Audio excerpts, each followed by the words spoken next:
Receita fácil e mega adaptável para garantir um lanche ao seu gosto. Bem-vindo à Cozinha Romã e é uma receita de torta de liquidificador. E eu sempre começo com recheio para dar tempo dele esfriar. E dessa vez é um molho de frango. Então, em uma panela em fogo médio, eu aqueço 3 colheres de sopa de óleo vegetal e nele eu refogo uma cebola picada em cubinhos. Aqui você pode deixar a cebola suar e cozinhar ou pode deixar dourar bem. Isso depende da sua vontade e do fogo continuar médio ou aumentar. Eu juntei uma pitada boa de sal para garantir que ela ia suar e cozinhar e aproveitei e juntei também um punhado bom de coentro em pó. Quando a cebola já está translúcida, eu junto 2 dentes de alho picadinhos. Se você preferir o sabor do alho bem aparente, vale amassar em vez de picar. Depois de uns 2 minutos e do perfume do alho ter se espalhado pela casa, eu acrescentei 400 gramas de frango desfiado. E eu vou aproveitar para destacar que esse recheio é só uma ideia, e sempre dá para fazer outras opções, inclusive vegetarianas. No site, junto da receita por escrito, eu falo melhor disso. E para facilitar, eu sempre deixo o link dele na descrição.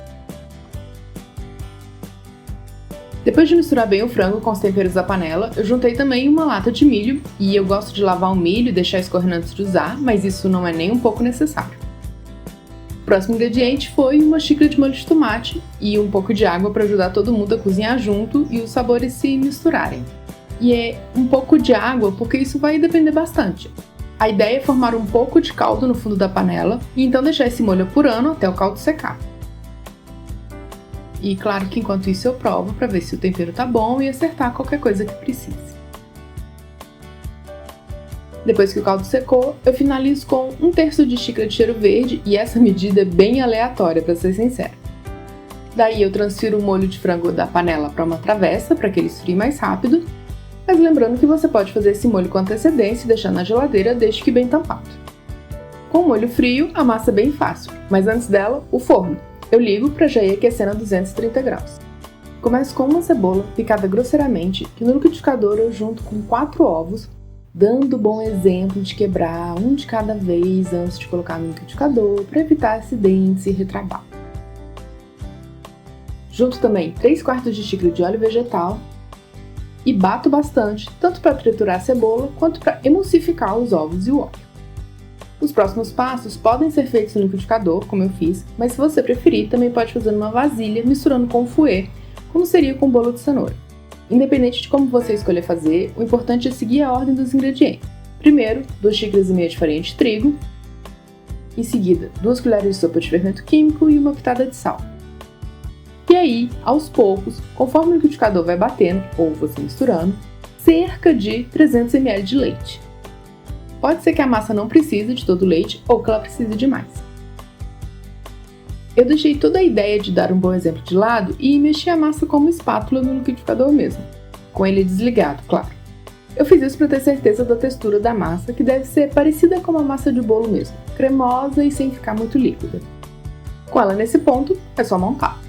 Para esse tanto de massa e recheio, eu untei com óleo vegetal um tabuleiro de cerca de 22 por 33 centímetros. Então espalhei cerca de 2/3 da massa.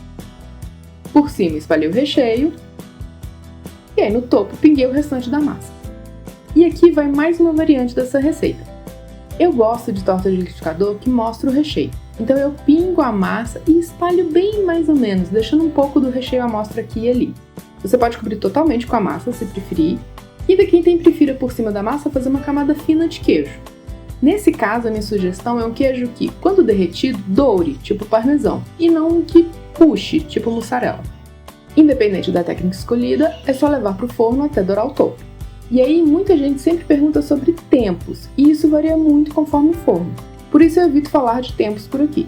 Quando a casa estiver cheirando a bolo, ou no caso torta, provavelmente vai estar pronto ou perto disso. Mas independente do caso, eu costumo evitar abrir o forno para conferir antes de 25 a 30 minutos terem passado. Isso para garantir que o fermento possa fazer seu trabalho e formar uma massa fofinha. O resultado, claro, é uma maldição para fotografar, já que a massa fofinha e o recheio úmido e temperado se misturam e fica difícil distinguir um do outro. Mas para mim, essa é justamente a melhor parte dessa torta de liquidificador. Agora, se ficou alguma dúvida, é só chamar nos comentários que eu tento ajudar. E lembrando, a receita por escrito está linkada na descrição desse vídeo. Tchau! Nessa tela final eu estou deixando uma torta salgada que tem um modelo mais tradicional de massa sequinha e crocante. E também um bolo salgado que parece mais com essa receita de hoje.